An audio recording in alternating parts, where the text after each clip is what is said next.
Expat anxiety over end of retirement visa grows, and more on the criminal code controversy. Stay tuned for details.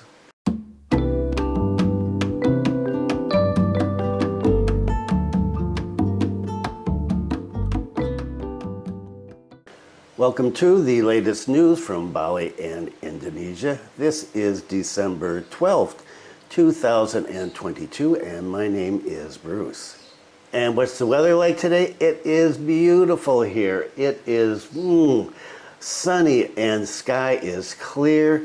It is 29.8 degrees Celsius, wind speed 11.4 kilometers per hour, and humidity is 61% in Kampung Bugis. And I hope it is as beautiful where you are as it is here today, because wow, it is lovely. There's a lot of news today, but I'm just going to focus on two things basically, because this is Monday and another hospital visit. No news on numbers today, and let's get started with the first story.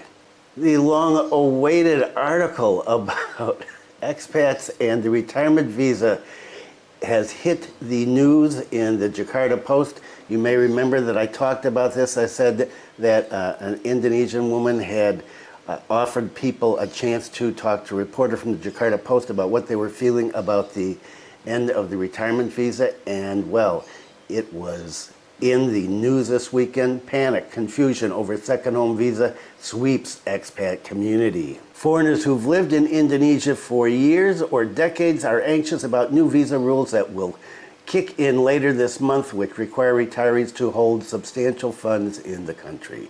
And I've talked about second home visa many times, and this article basically is a series of interviews, short interviews with people who are being negatively affected by this, people who are on the retirement visa and are confused about what is going to happen to them.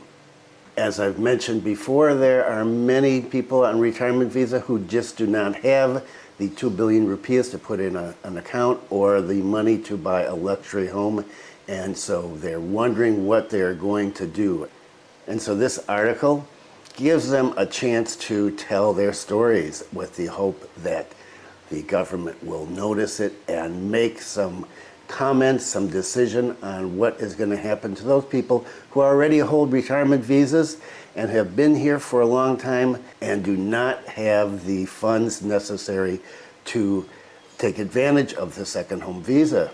The article says many of the foreign retirees say they have nothing and no one back in their country of origin, insists that Indonesia is not their second home, but their only home. They lead a life of calm retirement, living on monthly pension payments with no substantial funds in any bank. According to the article, on Tuesday, Immigration Directorate General Public Relations Sub-Coordinator Ahmed Nur Saleh told the Jakarta Post to be patient and wait for the launch of the new visa on December 21st. I think it's December 24th, leaving unanswered widespread questions about details of the implementation. Not one of the three relevant government institutions, the Immigration Directorate General, the Law and Human Rights Ministry, or the Tourism and Creative Economy Ministry, provided any answers to the Post's inquiries. And so here we are, December 12th.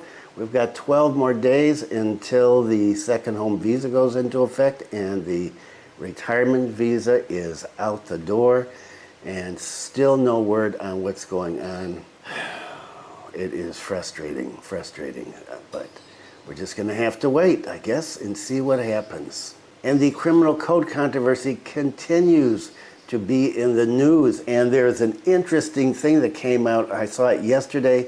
The immigration's Instagram account says that this is not going to affect foreigners. You can see it right here.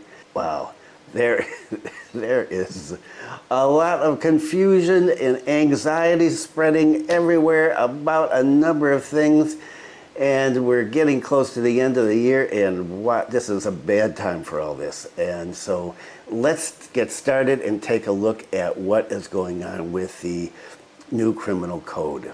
And the new criminal code is, wow, it's still getting press everywhere in the world. This is just not stopped. because people got so riled up and because the early stories were so sensational. And there are places that are still reporting this incorrectly. Let's take a look at what's been going on with the criminal code. Bali urges tourists not to worry about revised criminal code. The ratification of the revised criminal code, or KUHP,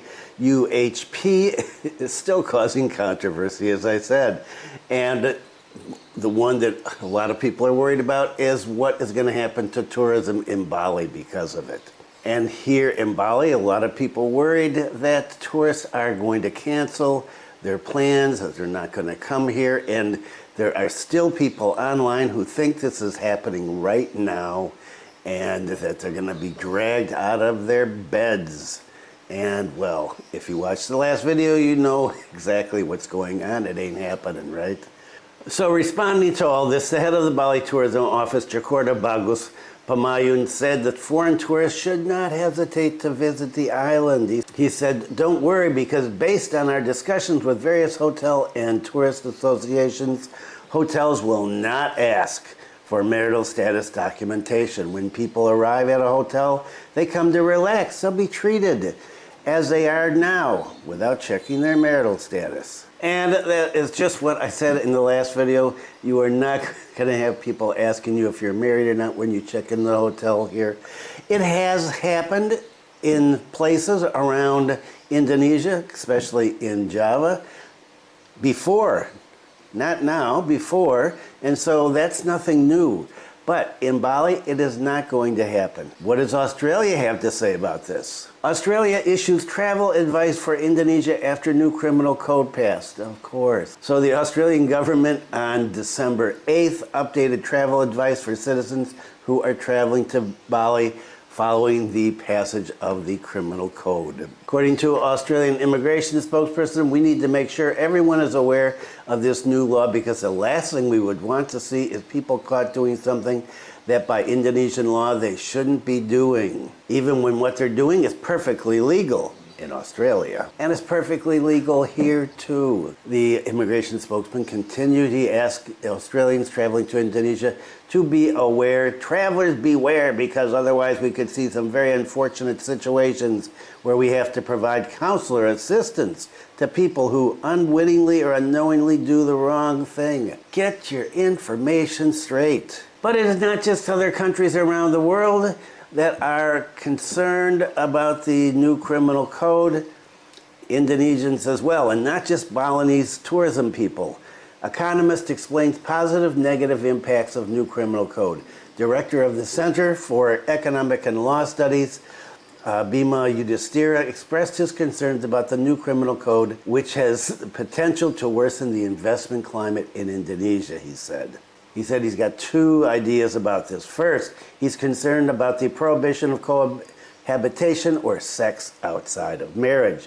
According to him, this rule could threaten foreign tourists, especially in the hospitality industry. He said the criminal code should be more sensitive in regulating this. Bima argued if the rule is enforced, then tourists, especially those coming from Western countries, may feel it interferes with privacy matters.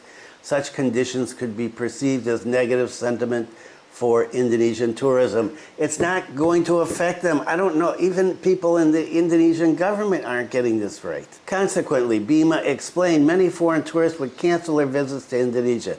So this is a serious matter for investment in the tourism sector. And a second note was about the article on freedom of expression and insulting the government, which he considered to be very irrational.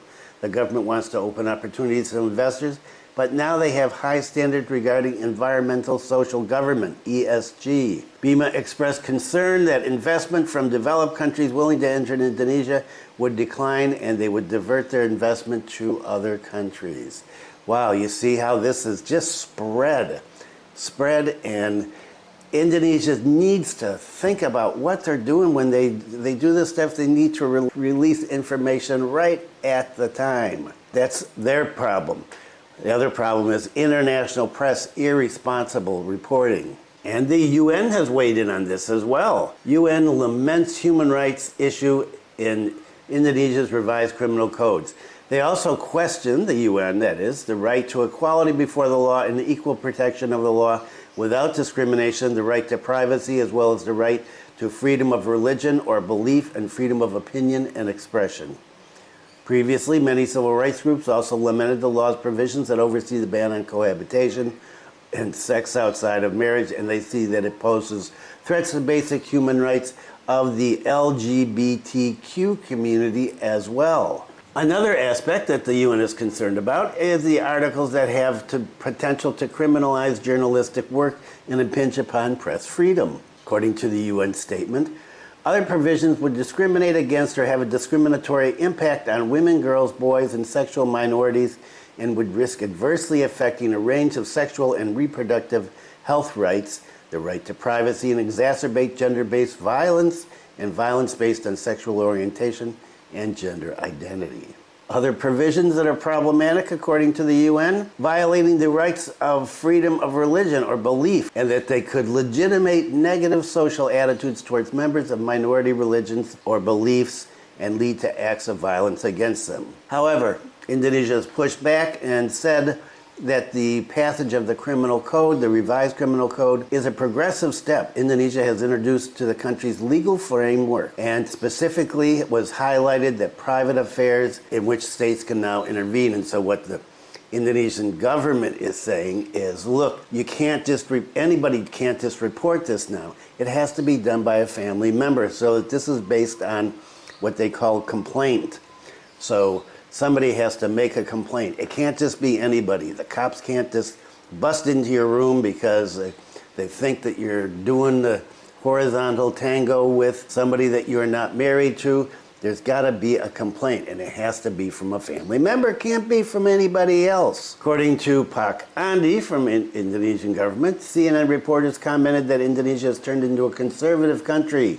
However, if you compare the new and old criminal laws, Indonesia has made significant progress, he said. He pointed out, for example, about the adultery article that in the past the state could interfere in criminal offenses, but now anyone can bring an unmarried partner to live together as long as there are no complaints filed by the relatives. United Nations criticism echoes what is feared by the U.S. ambassador to Indonesia, who previously has said that the criminal code could potentially affect Indonesia's investment climate, and he also took note of the potential fundamental human rights violations contained in the KUHP. And more on Indonesia's response to the UN. Indonesia responds to UN's stand on revised criminal code. In response, the government asserted that law number 40, 1999 regarding the press has been adopted in the revised criminal code under Article 218. Criticism is not punished because it's a form of supervision on matters related to the public interest, according to a spokesperson for the National Criminal Code Outreach Team. According to him, the government certainly respects the UN's attention to issues related to equality, privacy, freedom of religion, and journalism. It's on this basis that the criminal code regulates all of this by taking into account the balance between human rights and human obligations. Bakari, the government spokesperson, said that he denied allegations suggesting that the revised criminal code is not compatible with the values of human rights. He said it's important to assert that the criminal code does not discriminate against women, children, and other minority groups, and also the press. Apart from that, he considered it inappropriate to say that the criminal code legitimizes negative social attitudes towards the adherents of minority beliefs. He believes that the KUHP's regulation overseeing criminal acts against religion and belief has actually been reformulated by taking into account the Convention on Civil Rights and Political Rights, ICCPR, as well as input from civil society groups. And so that is where we have this at this point. Lots and lots of bad press for Indonesia around the world. What a mess this has become. And this will continue to be a story that I'll be following for a long time. And I haven't finished going through translation yet. I will go back and talk more about this in future videos. Let's move on. Okay, so wow, a lot of stuff about the criminal code, and this is going to continue to go on, and I am going through the code and translating it, and I've gotten started on this, and hopefully I'll get it done in a week or so. And we'll talk more about that. And let's end up with this about driving There are a lot of bule behaving badly, but don't have time for it today. Maybe we'll get to it on Thursday. High traffic accidents in Bali, 9 people died in 2 weeks. Operation Zebra, which took place from the 24th of November to the 7th of December, is now over. And the head of Highway Patrol Unit said that there were 100 traffic accidents during this period, with 9 people dying, 3 seriously injured, and 143 people lightly injured. According to the head of the Highway Patrol Unit, the number of traffic accidents has increased compared to previous years. This is because during Operation Zebra Agung 2021, the number of traffic accidents was 91 cases, with details of 8 people dying, 1 person seriously injured, and 133 people slightly injured. So the number of accidents increased, but the number of traffic violations decreased this year.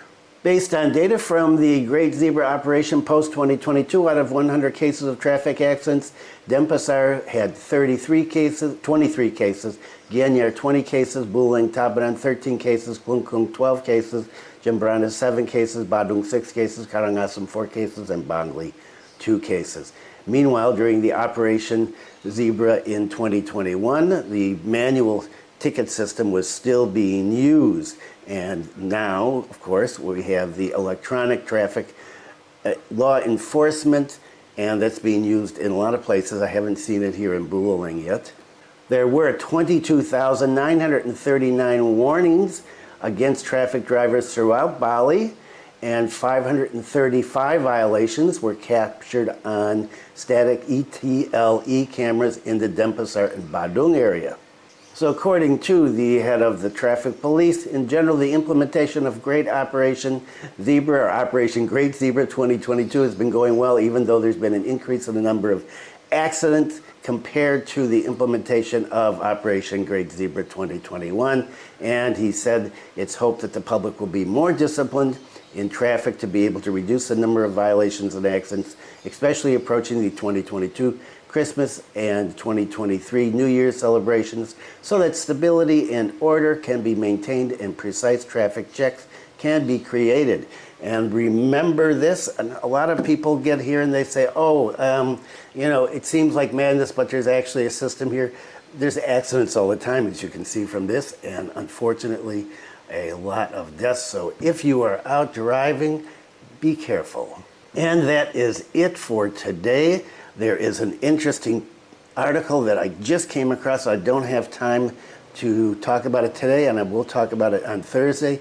This is more on the criminal code, and in this time, Hotman Paris, the celebrity lawyer and collector of classic expensive cars, got together with Pak Sandiago Uno to talk about one of the articles in the new law that affects drinking. And of course, Mr. Paris is very concerned about that because he is an owner of the big beach club. What is it called? I forget what it's called. Down there in the Canggu area. And he's worried about it. And he said, most people are concerned with the sex part of it. He said, but this is something that can affect foreigners, and so I've got to go through and find the article and see what it says, and we'll talk about that more on Thursday. We've got a lot of ceremonies and things coming up this week. It is busy, busy, busy here in Kampung Bugis. Thanks for viewing. Be kind to someone today. Stay safe. Have a great week. I will see you on Thursday.